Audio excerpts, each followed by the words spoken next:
This is CGTN, China Global Television Network.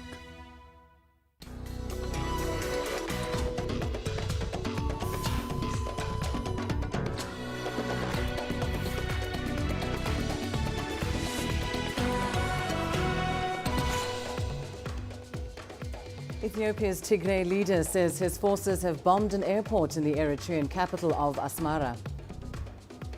15 Asia-Pacific nations signed the world's largest free trade deal.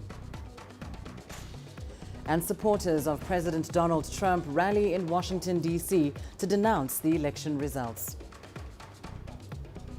Hello and a warm welcome to Africa Live on CGTN. I'm Lindy Mtongana in Nairobi. Also coming up this hour. Egypt's tourism industry players struggle to cope with a record slump in business.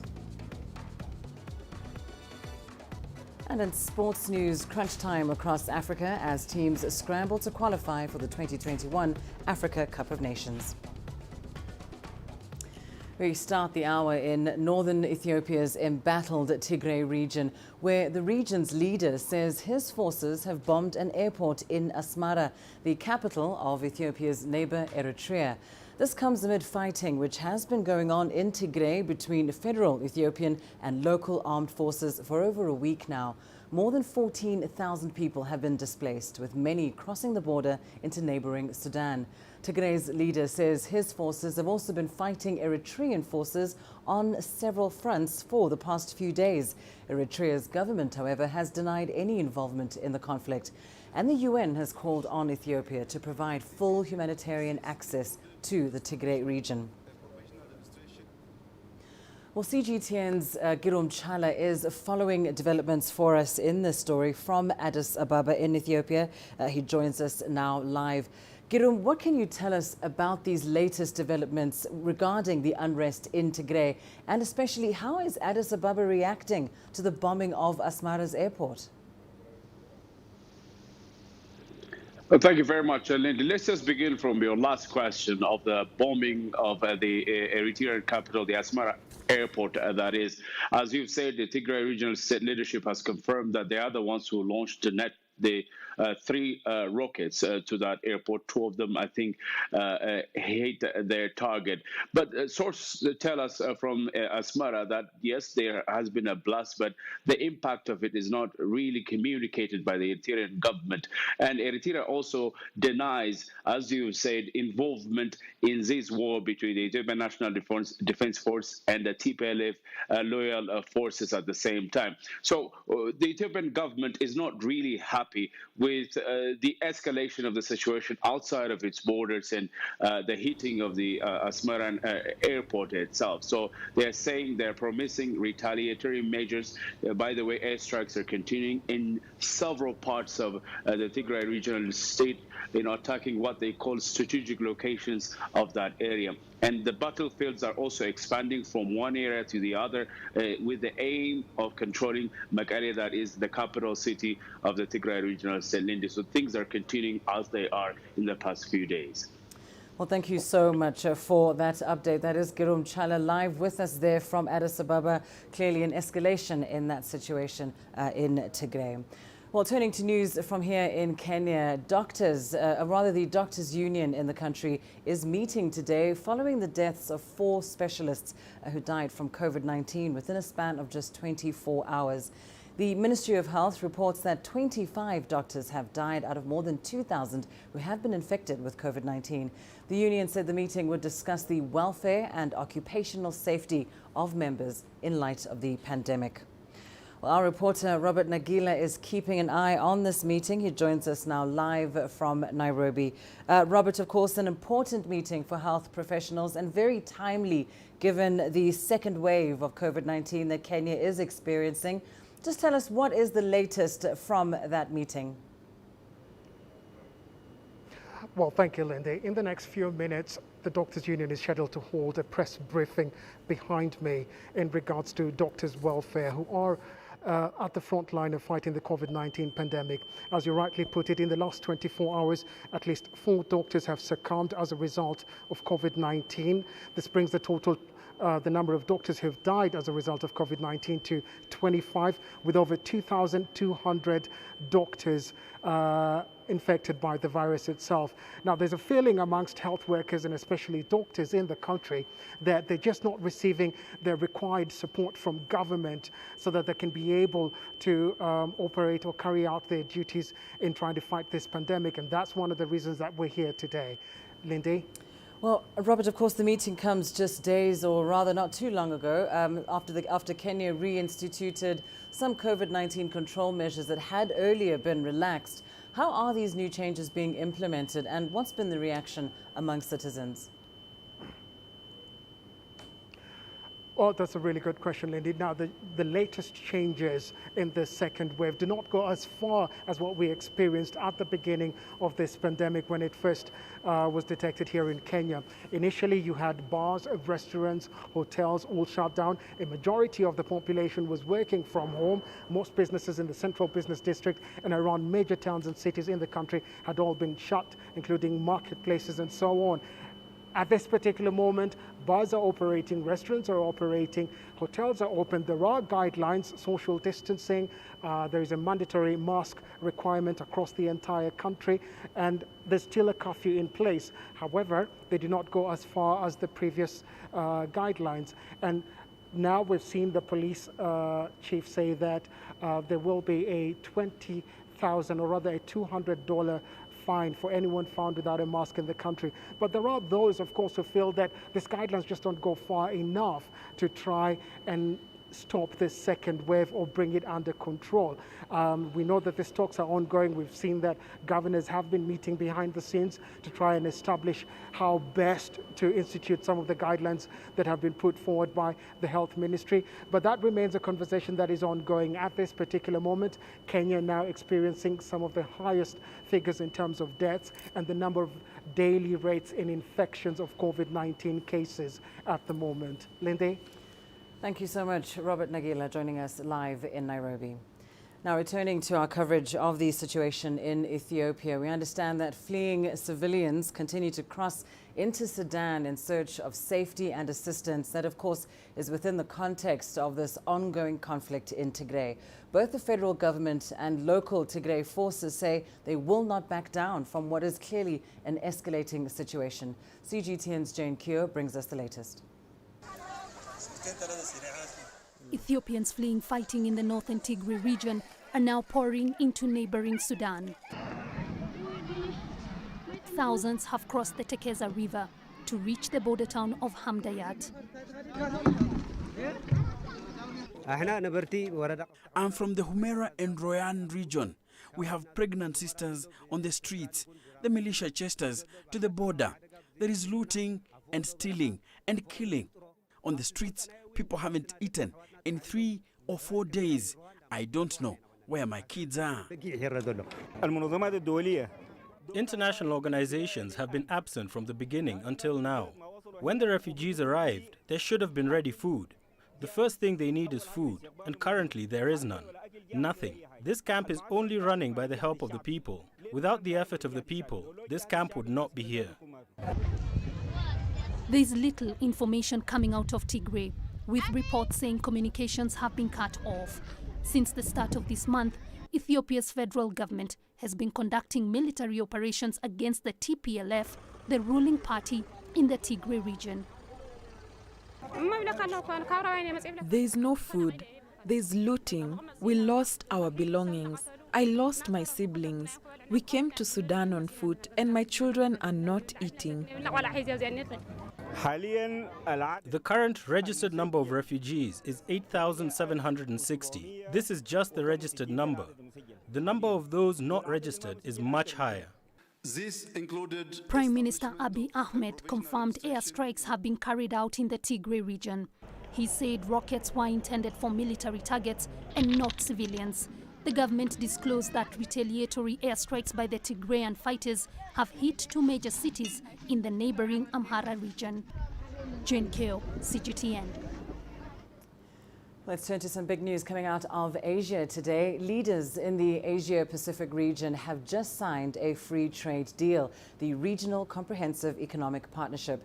The signing ceremony took place earlier today at a leaders summit of the Association of Southeast Asian Nations, or ASEAN nations. Let's take a look. The world's largest free trade deal is finally signed after 8 years of negotiations. Signatories include 10 ASEAN countries and their 5 free trade agreement partners: China, Australia, New Zealand, Japan, and South Korea. The deal covers about 1/3 of the global population and GDP. It aims to cut up to 90% of the tariffs on imports between the member states over the coming years. Chinese Premier Li Keqiang witnessed the signing of the deal via video link. He called it a victory for multilateralism and free trade, adding it would spur regional development and help recover global economy. Other leaders also highlighted the global impact of the deal, especially at a time when the world is suffering from the impacts of the coronavirus pandemic. They said RCEP will play an important role in building the region's resilience in an inclusive and sustainable way.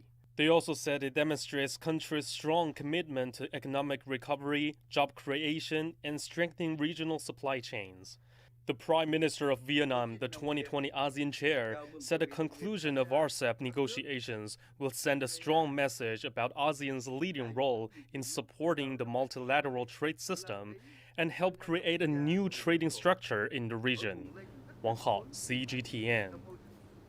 Well, let's bring you some perspective on this. Job Ogonda, an economic analyst, joins us live now via Zoom from Nairobi. Job, thank you so much for joining us. This trade deal is now the biggest in the world, and that's in terms of the population it covers and the respective GDPs of the countries involved. How do you think this might impact the global supply chains and bargaining powers? I think it's going to have a tremendous impact on global supply chains. 30% of global GDP. To put it in perspective, Europe's is only 22% of global GDP. There's going to be tremendous increase with the reduction of barriers. There's going to be tremendous increase in demands, especially demands for inputs into business activity. There's likely going to be increase in demand for manufacturing inputs from Africa. There's going to be tremendous increase in intra-Asian region trade. There's going to be an increase in demand for high-end value manufactured products from more developed economies of Europe and America. The negotiating position of the 10 member states that have signed up to RCEP is going to improve significantly in negotiating all these movements within the global supply chain. And Job, what lessons do you think African regional trading blocs can draw from this Asia-Pacific trade deal? There are 2 major lessons to be drawn. One is that it's a long and considered process. India was part of the original negotiating partners for the deal, and it fell out in 2019 for some valid reasons. But that was also good for the process, in that the process was able to continue even without India. So Africa has a nascent free trade agreement whose process of implementation is beginning now. It should draw on that lesson that it's going to be a long, difficult, and should be very considered process. The second lesson that we can draw from this is that it's likely to benefit all, especially the new members who have signed on, like Myanmar. The increase in manufacturing and business activities, they're going to benefit, one, from technological transfers, and secondly, from a new market. And it's a win-win for everybody. The older members are going to be able to sell their produce in newer markets, be able to attract greater skills, and be able to negotiate better prices as their market economies develop. And so tell us, Job, then how best do you think African nations could position themselves to ensure that they benefit from this new free trade deal? I think the three things that Africa must do. The first is to negotiate so that some of the value addition to the resources that the RCEP countries are going to are done here in Africa. For example, in manufacturing of vehicles, a lot of the parts manufactured using raw resources from Africa. Why can't those parts be manufactured from Africa? That's one of the negotiations that Africa must do. The second is, in order to be able to manufacture this motor vehicle parts or other parts that is demanding of Africa, there has to be skills, technology. There has to be the levels of energy to drive industries, and there has to be the right infrastructure so that things can move from where they are manufactured to where they're needed as efficiently as possible. This takes policies that develop capacities and invest resources where they're most required to take advantage of a trading bloc such as Africa. The final thing that Africa must do is that it must have a collective long-term strategy. Africa is very good with normatives. So we have normatives that are aspirational. This is what we want to do. How to get there, such as the one that RCEP countries have done, such as the one that Asia, India have done. That long-term strategy is not there, and we need to develop it so that our collective negotiation in global geopolitics and global trade is a well-thought-out process. But with us, we know what we want, and we know how to get there, and we're negotiating for a win-win situation between us and RCEP. Thank you so much, Job Ogonda, an economic analyst, joining us there live via Zoom from Nairobi. You are watching Africa Live. Here's what's still ahead on the program. Coming up, the UN says more than 9 million Nigerians are facing acute food shortages. And Uganda on high alert as a new locust swarm is reported in neighboring Kenya.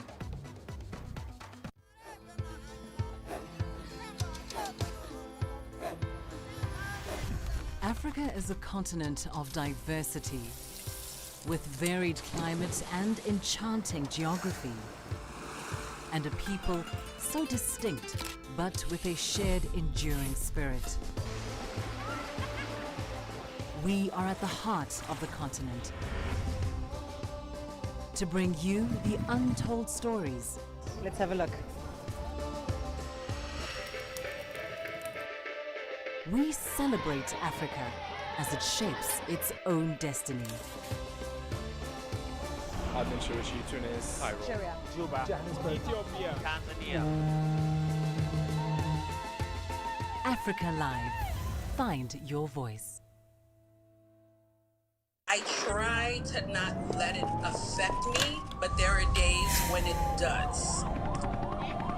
I'm a human being, and to see patients in a hospital bed and their family members are not there, there's no one there to hold their hand, that human touch, you know?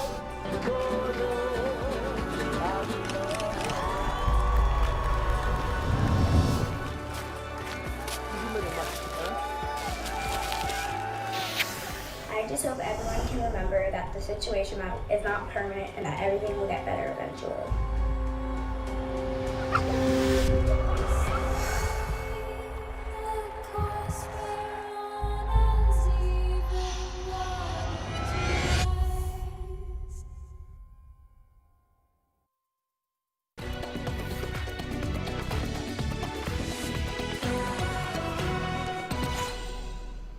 Right, we start in the United States now, where thousands of supporters of President Donald Trump have rallied in Washington, D.C.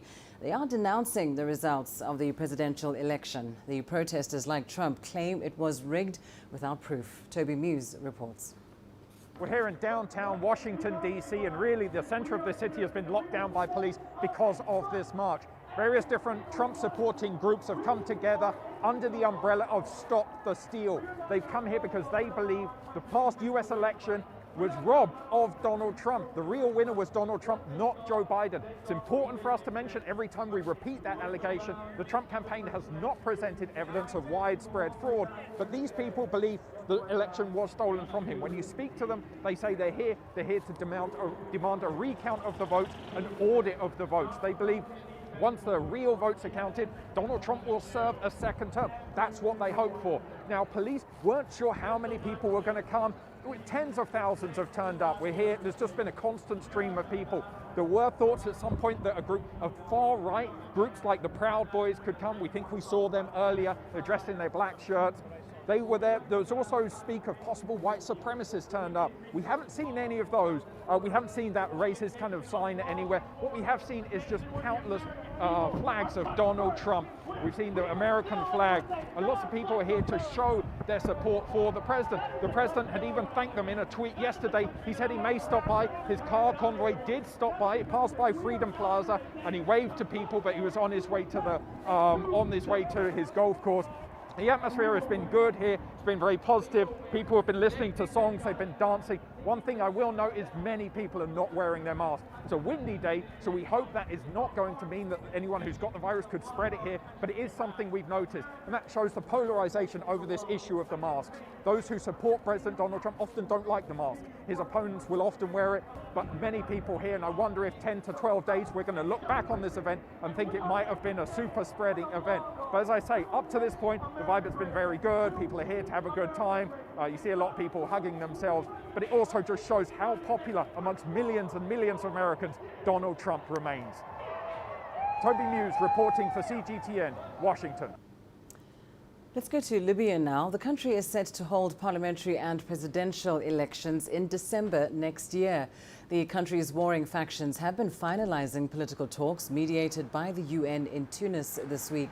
The meetings follow a ceasefire deal between the Government of National Accord and the Libyan National Army.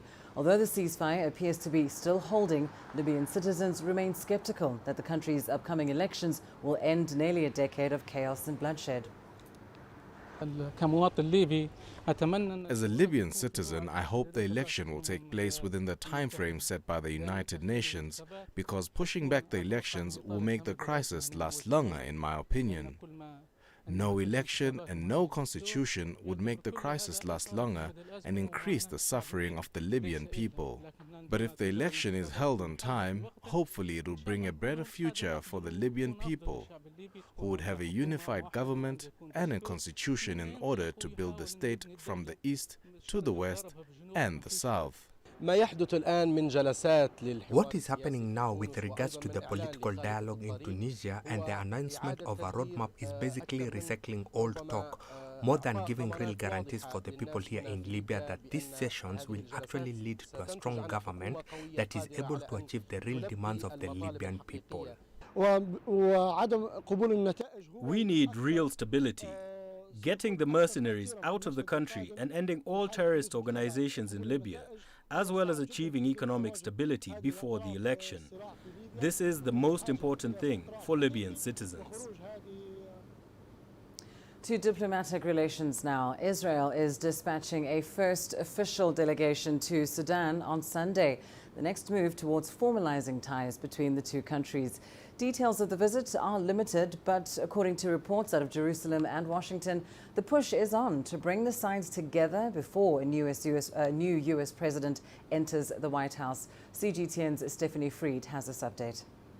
Israel and Sudan have been conducting behind-the-scenes relations for decades. The two sides have been negotiating formalized ties for more than a year. Sunday's official visit of an Israeli delegation to Sudan is being reported as an end-stage series of meetings meant to, quote, firm up normalization agreements. In late October, leaders of both countries announced plans to establish ties. These moves are partially brought on by U.S. pressure to link peace with Israel to removing Sudan from the U.S. list of terror sponsors. Behind the scenes, the UAE, Saudi Arabia, and Egypt are committing to financial aid incentives to encourage Sudanese leaders to move closer to Israel. On the table for both sides, agriculture and tech industry agreements aviation flyover privileges for Israel, and regional strategic cohesion. An agreement signing date hasn't been announced, but sources in Washington and Jerusalem say there's a push on to formally establish relations before the U.S. inauguration in January. Stephanie Fried, CGTN, Tel Aviv. Well, CGTN's Yasser Hakim now brings us more reports on Sudan's increased engagement with the international community. An uprising that toppled former President Omar al-Bashir in 2019 paved the way for a new era of open ties between Sudan and the international community. In October, the United States removed Sudan from its list of state sponsors of terrorism. The delisting allows the North African nation to once again access aid and international financing. In the same month, Sudan agreed to normalize relations with Israel. Sudan has always refused to establish any ties with Israel, even since back in 1967 during the Khartoum summit. Sudan was always in isolation for 30 years. President Trump managed to push Sudan into normalization with Israel in return for lifting the country from the list of nations that support terrorism. There are ongoing visits and contacts from both sides during the week, and for the first time in history, a commercial flight by Israeli flag carrier El Al was allowed to pass through Sudanese airspace en route to Uganda.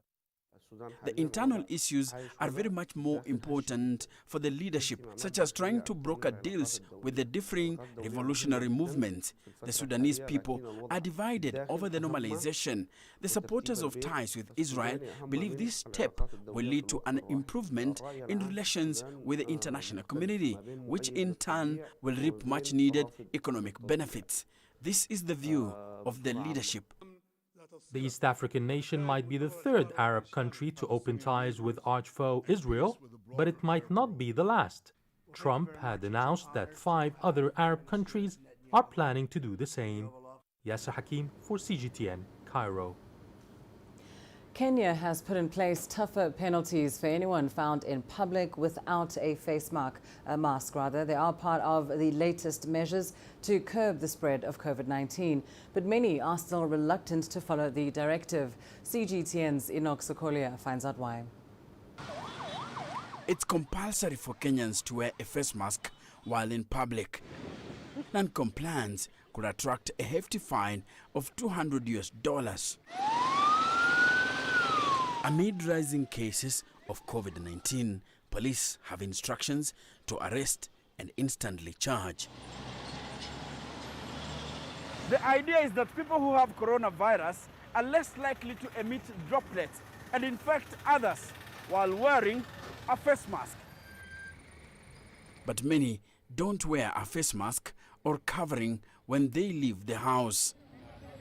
Others do not wear it correctly, even when in close contact with others. Many people are wearing masks because they don't want to get arrested because of the current rules and not because there is corona. Kamau says there is conflicting messaging by those in authority. For example, politicians have been holding rallies with people without masks, and so it seems like it's not a serious thing. Let them first show us that they are serious. According to experts, people who oppose health guidelines, such as wearing of face masks, usually have a handful of reasons. African countries and governments have failed to provide at least masks, even if it's reusable masks for their people, because the same people are struggling to make a living every single day. And so the choice becomes between buying a mask and buying food. Dr. Machonda says there is a lack of continued sensitization at the community level. Earlier on in the pandemic, there was a lot of fear and panic, and that is what brought about the behavior change you saw, where people are washing their hands, sanitizing, putting on masks. But the fear is now gone, and largely because we haven't seen very severe infections in the African continent, unlike in Europe and the American continent. Kenya is facing a second surge in COVID-19 cases. Experts warn that calls to continue wearing a mask cannot be ignored during this pandemic period. Enoch Sokolia, CGTN, Nairobi, Kenya. Your business news up next. Coming up, Egypt's tourism industry players struggle to cope with a record slump in business.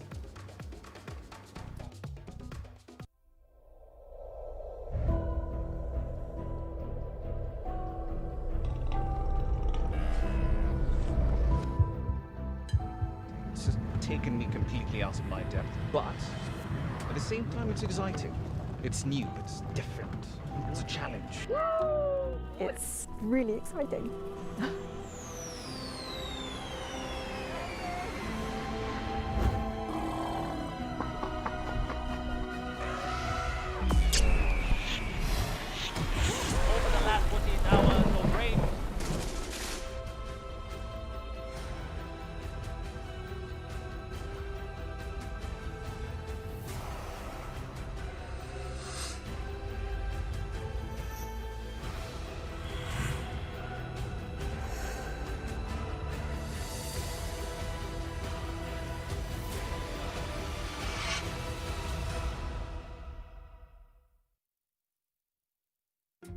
Africa is the nexus of enterprise, and global business will tell you why it matters. From the mega investment projects to multi-billion-dollar mergers and acquisitions. Africa today collects, just in terms of revenues from taxes alone, $545 billion a year. If you take 10% of that and you devote it to the energy sector, problem solved.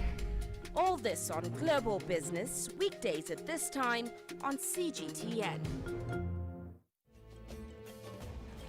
There's more to this place than just glorious landscapes.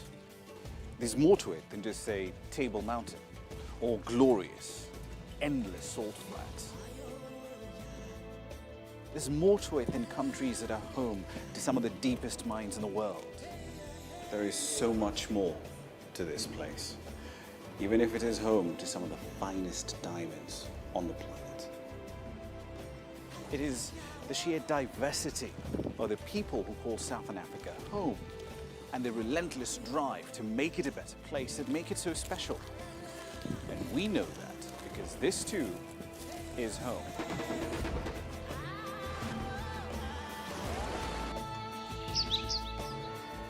No one knows Southern Africa like we do. CGTN, see the difference.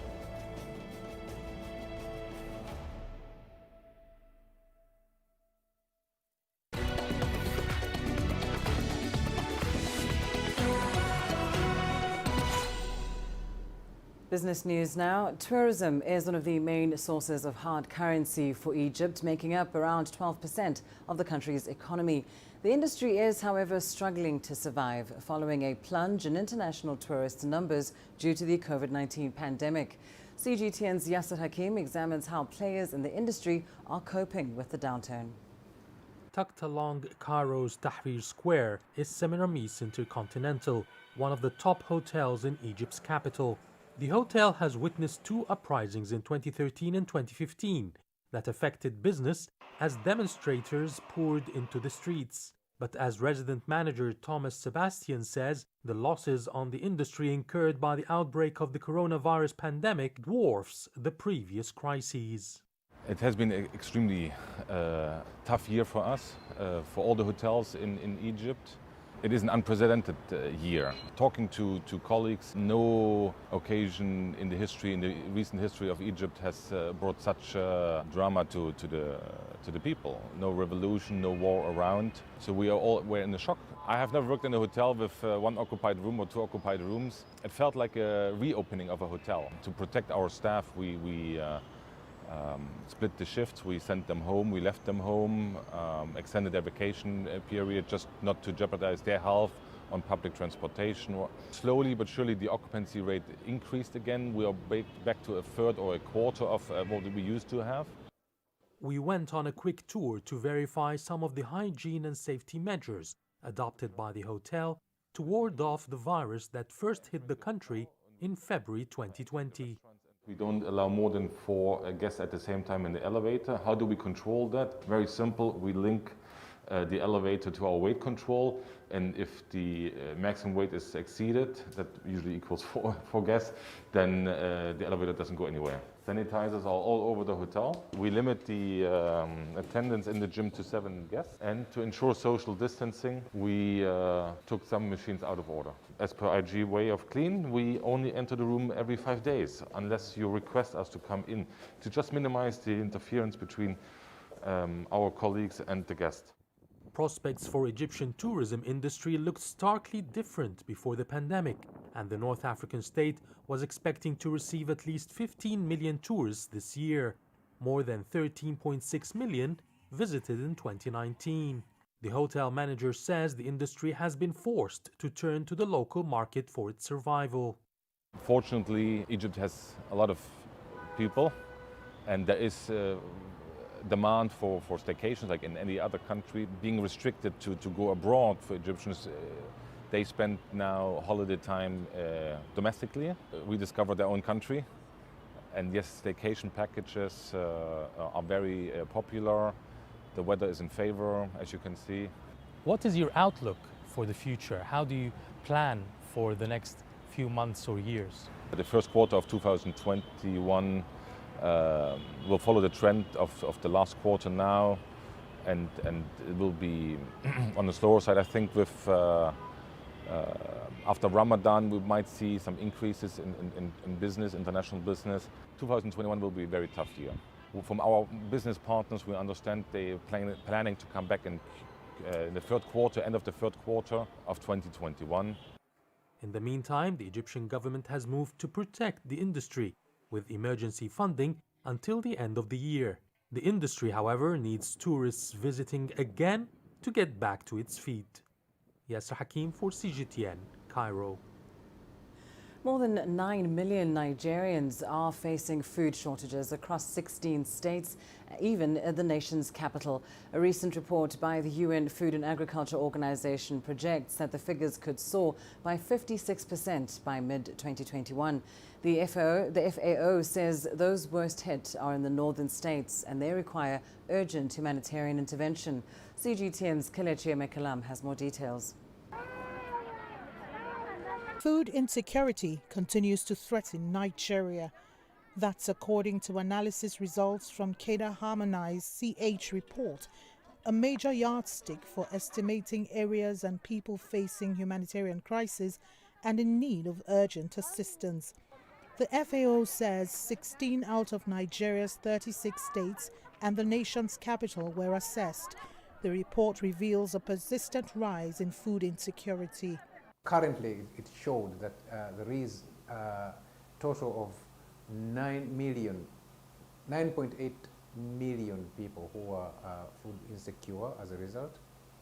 And the projections for July and August 2021 shows a rise, that there will be a rise of an additional 4 million people, making it, of course, 13.8 million, if certain steps are not taken.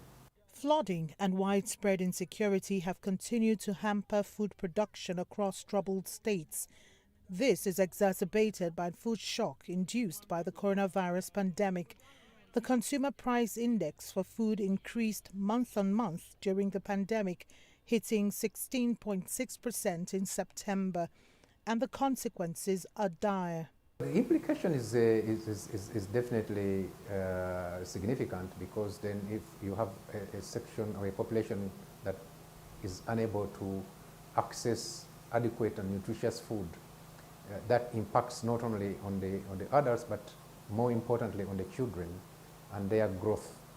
And so if we see what is happening, for example, in the Northeast, a lot of effort is needed to actually ensure that these populations have access to adequate and nutritious food all the time. Because if they don't, then we know we'll have problems of food insecurity, of stunting, of wasting, of children, which would be catastrophic also for future generations. The government says the analysis isn't just an early warning alert, but a decision-making tool to guide key players to point of actions towards boosting food production, primarily It would entail boosting security efforts in key troubled states affected by insurgency. Kelechi Emekalam, CGTN Abuja, Nigeria. Uganda is on high alert after a new generation of locusts have been reported in neighboring Kenya. The UN Food and Agriculture Organization is concerned that the pests could worsen the food security situation in the region that's already been caused by the COVID-19 pandemic. CGTN's Hilary Ayesiga reports. A new breed of hoppers. Ugandan scientists are worried that these migratory pests could spread and devastate crops in the region. A few days ago, we learned of a few swarms which have again entered into northeastern Kenya in Mandela.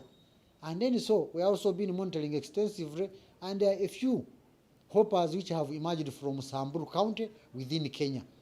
That is an indication that anytime Uganda is now in the range of locusts, if winds change direction anytime and they become westerlies, then anytime in Uganda we are going to see locusts again coming into Uganda, and especially in the Karamoja region.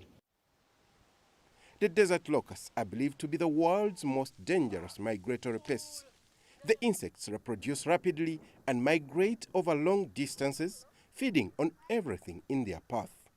Authorities here say they've stocked enough pesticides and also deployed the army to keep the pests away. But a major worry is the growing food insecurity in the region. This is an area that we have pockets of food insecurity. We've seen Ethiopia have some pockets, Somalia as well. Here in Uganda, not to a critical extent like we see in South Sudan, Ethiopia. According to the UN, the locusts have damaged an estimated 200,000 hectares of land in Ethiopia alone since January, threatening food supplies. And in Uganda, thousands of people are short on food. We have done the survey, we have done the loss and damage, and we've been supporting over 8,000 families with some compensation package for their loss. We will continue to monitor, and in case there is damage and loss, we do have the resource to support these farmers. Local authorities are now conducting both aerial and ground spraying at egg-laying sites so that emerging hoppers are effectively controlled before they can fly. Hilary Ayesiga, CGTN, Kampala, Uganda. Well, let's take a short break now. Here's what's still ahead on the program. South Africa's biggest fashion show ditches the catwalk and takes viewers on a digital journey. You don't find the stories of North Africa by sitting on the sidelines. You've got to get out, go there, and you'll find them. In the bazaars of Casablanca, among the crowds in Cairo, who come to visit Cairo, the ancient capital of Egypt.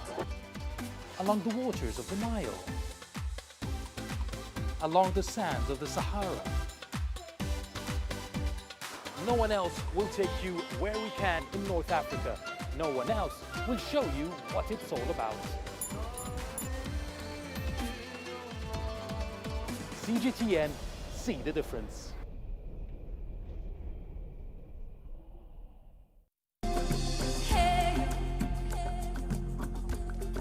Accra is my kind of city. That's because when I'm here, I feel like I'm back home in Lagos or Abidjan, which are two of the major cities I grew up in.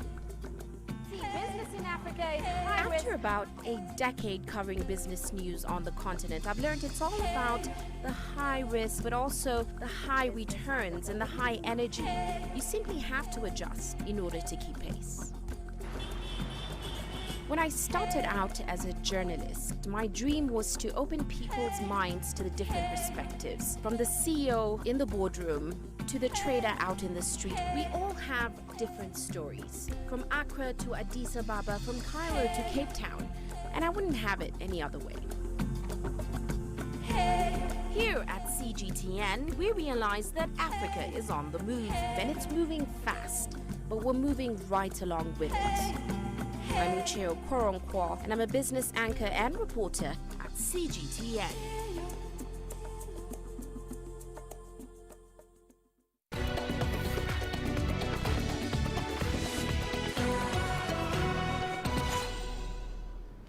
South Africa's biggest fashion extravaganza has gone online this year. The Africa Fashion International's Joburg show is usually the talk of the town as an important platform for local designers to showcase their new lines and creativity. But with COVID-19 restrictions still in place, this year's showing has had to be done remotely. CGTN's Julie Shire reports. Joburg's annual fashion show has emerged in style, but this time a little different. We're behind the scenes of one of the continent's biggest fashion events. This year's a little different. There's no live audience, but fashion lovers will not miss out. With the partial lockdown still in force, Africa Fashion International ditched the catwalk and took viewers on a digital journey through the past, present and future. What you've seen is sort of mini movies, if you will, that kind of bring you in every possible sensory way onto the set. That's why a lot of the shots that you've seen are close-ups, slow motion, taking you through the models to kind of give you a real sense as if you were there. Constitution Hill, now the cornerstone of South Africa's democracy, provided an apt setting for local sensation David Tale. Our current collection is like literally just inspired by rising from the ashes, because we looked at, we are in the pandemic, people have lost loved ones, people have been sick, people have lost jobs, and we're saying in the midst of this pandemic, it's okay to look good. The industry was badly hit by the COVID-19 shutdown. Going virtual has given it a chance to reinvent itself. Everything like, you know, from the way that we would traditionally cast models, which would be at a casting, the models would attend sometimes 200 to 300 and then we'd go through the casting process. This time that wasn't possible, so it relied heavily on electronic submissions, so technology certainly made it easier. It's an opportune time for us as an industry to wake up and realize what we have and what we can do and what we can offer to the world.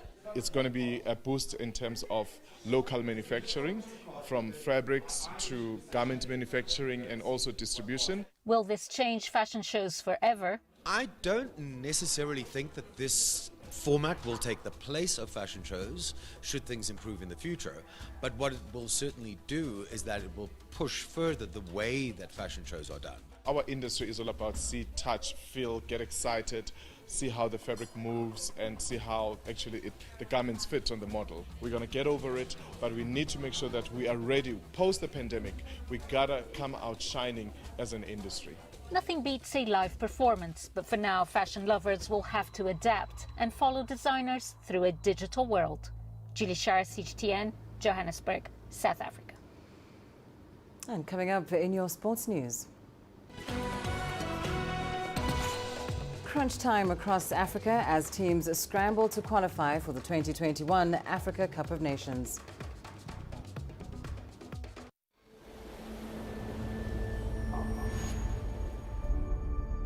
How would you create your legend? On the fields, on the tracks, in the arenas of Africa. Were you born to be a player? Could this moment be yours?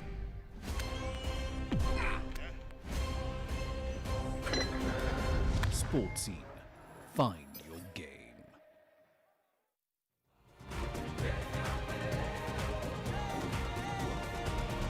Africa Live. Find your voice.